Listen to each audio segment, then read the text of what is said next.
Okay. You've heard a lot about monitoring, permanent monitoring. You've heard a lot about fracking. What I want to show you today is a little bit of a case history about some fracking work that we were monitoring. The system that we use is actually fiber optics, and we listen to the wells. We listen in two ways. We can listen acoustically and also with temperature. The two combined is a very powerful mechanism to monitor what exactly is going on in the wellbore. And it consists of just a box on the surface and a piece of fiber. Now this can be any communications fiber. If I wanted to connect my box up to this building, if it's got fiber in it, I can listen to the building. And how it works is I pulse light down the fiber, and there's a phenomenon called Rayleigh backscatter, where any effect of sound waves hitting that fiber, I can read the acoustic information from that.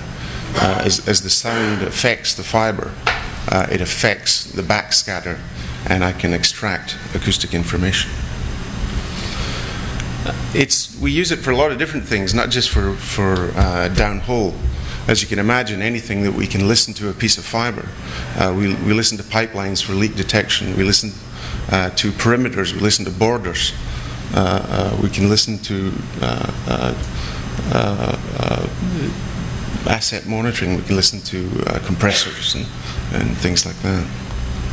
Where we've used it in the oil and gas market so far is certainly downhole. As you can see, the little ticks there are where we've used it already successfully, or where we have a commercial offering. And you can see we used it for allocation, for flow, for well integrity, which I'll show you a bit later. And you can see an awful lot of other applications that we use the system for. We've done it with a lot of people. All around the world. We've worked North America, South America, India, Africa, Europe, all over the place. So if we look at what we're doing here in terms of the frac, what we consider when we listen to a frac is we listen to what we call a frac envelope. So we can listen to the entire well from the top to the bottom. When I put a fiber in the well, what I'm doing is I'm listening to every meter of that fiber. So if you've got a 10-kilometer well, I have 10,000 measuring points along that fiber. So it means that as I'm monitoring the fracs downhole, at the bottom of the hole, I'm also monitoring the surface and the aquifers and everything in between. And so therefore I can see any movement of fluids or anything that's occurring at any point in the well acoustically and with temperature. The typical setup is we usually have a temperature system, an acoustic system, and some pressure gauges that we have in real time at the well, and that information is also shared with the clients and shared with the frac trucks as well, so they can see in real time exactly what the frac is doing. Here's in this particular well that I'll show you some case history about. You can see there the frac design. It's a number of stages. In this case there was 12 stages, and it was sliding sleeves, so the ball drops. You can see here, I don't know if this is you can see the ball dropping mechanism there. It drops the balls into the well, the sleeves move and open ports in the wellbore itself. As that ball drops, what you see there on the vertical is time, and on the horizontal is depth. So I can see the ball drop as it goes down the well. And you can see here the picture on the right is of the ball arriving at a sleeve, and what it does is it pushes the sleeve open, therefore exposing the port to the well. In this case there were several ports, several sleeves per zone. And what we saw was that as the ball arrives, it opens the first sleeve, leaves that sleeve open, goes on to the next sleeve, opens that one, and so on and so forth. So what I'll show you here, what you see here is the, again in time and depth, you see the little X's. What's happening there is that the ball is arriving at a sleeve, opening the sleeve, moving on to the next sleeve, opening that sleeve, and so on until the last sleeve where it stops and makes the seal for the frac. And you can see there, as soon as all ports are open, the frac fluid starts to be injected into the well. This is a real-time video of what actually happens. And many of you have probably not seen a live frac before. This is what one looks like acoustically. And so along the bottom there, you can see the positions of the clusters. And there, what you see is 3 zones. And of course, we should only frac one zone at a time. What I'm about to show you is a good seal on a frac, and then I'll show you where the ball is actually broken, and we have a bad seal, and we have leakage into other areas. So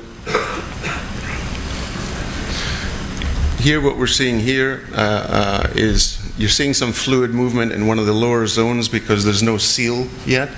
The ball is falling. And so we're seeing the fluid motion going into that zone while we're waiting for the ball to arrive at the first cluster. We see a bang there. That's the ball arriving at the seal, and then it pushes the sleeve open.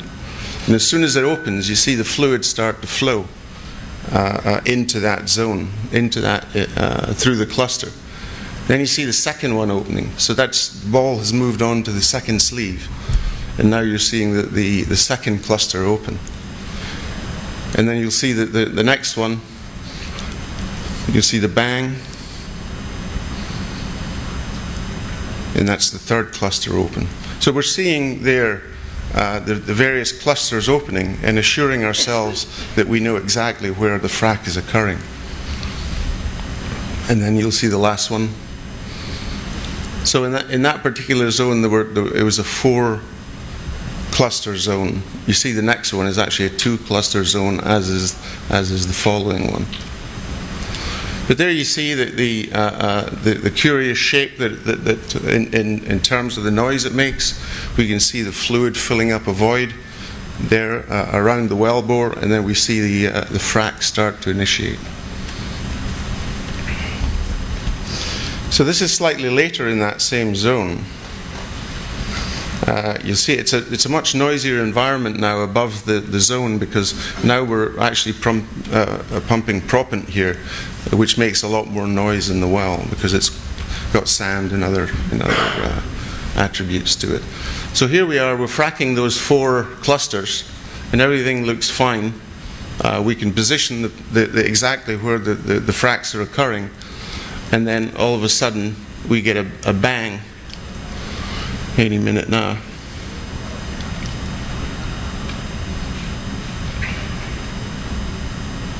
So as you see there, what's happening is that you'll notice that at least 2 of the clusters are producing very well, are fracking very well, and 2 of them are quite quiet.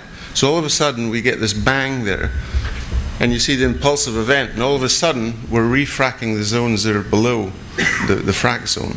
So in other words, what's happened, we've lost the seal at the bottom of the first zone, and the fluid is now going back into the previous zone.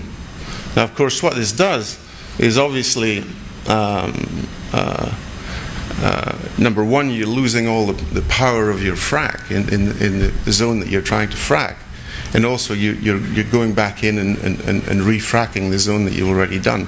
So, in other words, because this is real time, and this is shown into the frac van as well, they can immediately decide to stop that frac, pump another ball to reseal the frac zone. So it's a very useful tool, not only in terms of environment, where you may be concerned about pumping fluid into the wrong area, but also if you're not fracking effectively, then you can stop and do something about it. And that was the case on this particular well. We had several of these ball failures. So here, just to prove to you that was an actual ball failure, I've just found this. So what we have here is, you'll see the point at which the ball broke.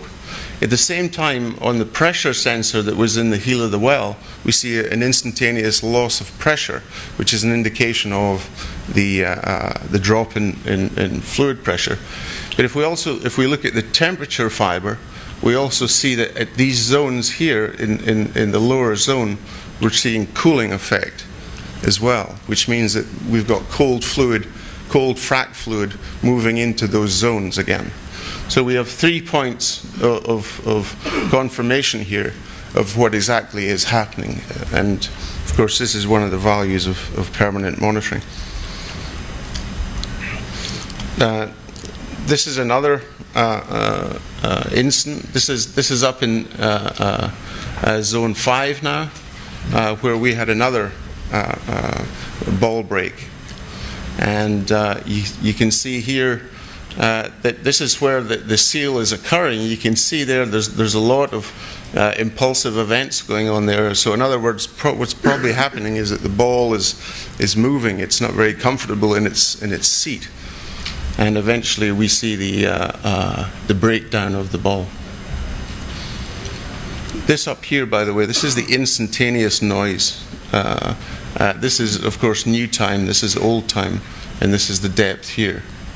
And so, where we should see the seal is right there on that last cluster.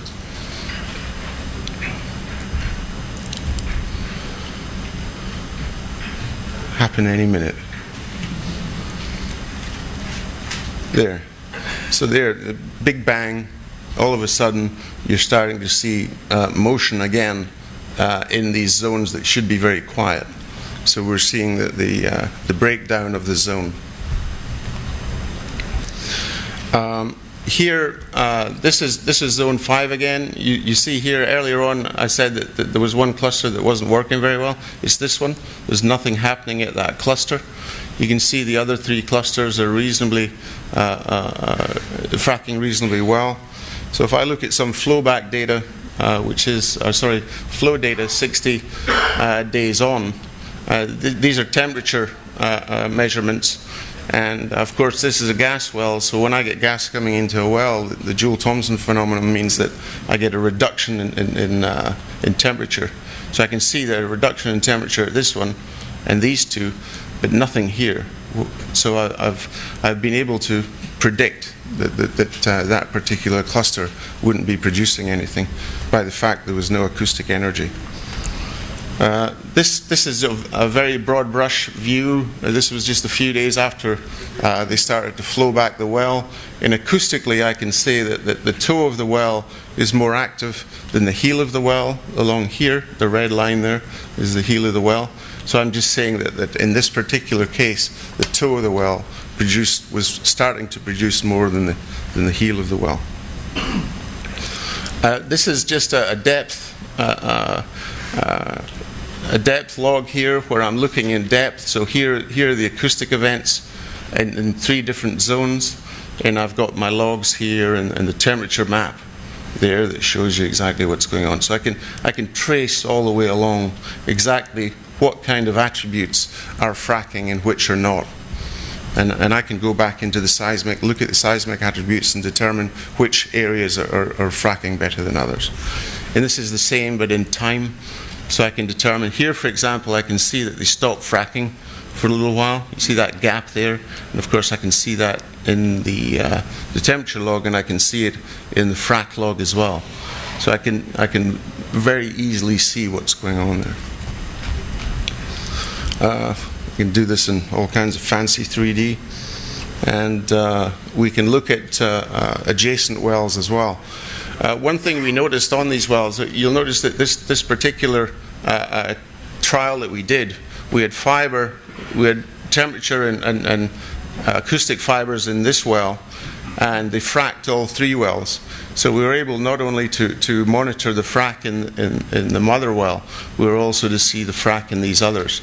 And of course, one of the things that we saw was tomographic microseismic data in the well where we had the acoustic fibers. And some things we saw interesting was perhaps that, typically you'd line up these wells with perpendicular to the minimum line of stress. And from the far well, we were actually seeing that there was quite a significant angle to the results that we were looking at. Here we see that depth decreasing, time increasing. So we see this was listening in the well with the fibers, listening to the well that was furthest away. And here we're just showing that we're seeing the microseismic events. Here's one of the zones here, and we can see in time when we were fracking that particular zone, and in depth when we were fracking that zone. And we can see the microseismic events in the adjacent well. It's very useful because then we're able to determine exactly when the time zero is for the events that they can monitor on the surface with their traditional microseismic systems. So just to give you a little summary here, I think there's a lot of things that fiber in these wells can help you with. We can monitor if we put this outside casing, we can monitor everything that happens in that well from the cement job all the way through to abandonment. The fiber is in there forever, so we can monitor the cement. We can find out the cement height. We can give you the curing of the cement. We immediately have excellent depth calibration. We're working at the speed of light, so we know exactly where everything is to a very high accuracy. We can monitor the perforations, the frac, and integrity during the frac. So if we see any kind of noise in the aquifers during the time that fracking is going on, then we can determine that there's perhaps some kind of leak in the casing. Or if there's any movement behind casing, if there's any flow behind casing, any thief zones, etc., we can see those. We can see flow profiles over time, so we can give you a profile of the flow in the well all the way from the beginning of the well all the way to the end. We can monitor then enhanced recovery, the performance of the pumps, the performance of steam in SAGD type wells. We can do seismic on the fiber as well, because it's an acoustic device. We can run check shots and VSPs on the fiber, and monitor workovers, and of course monitor the integrity of the well throughout the entire life of the well. So thank you very much for listening to me. I have one question. Have you been doing much work in the UK yet, or is it mostly been in the US? Most of it's been, well, actually I think almost all, although we're a UK company, we're based between near Heathrow. Most of the work that we've done in downhole oil and gas is in the US.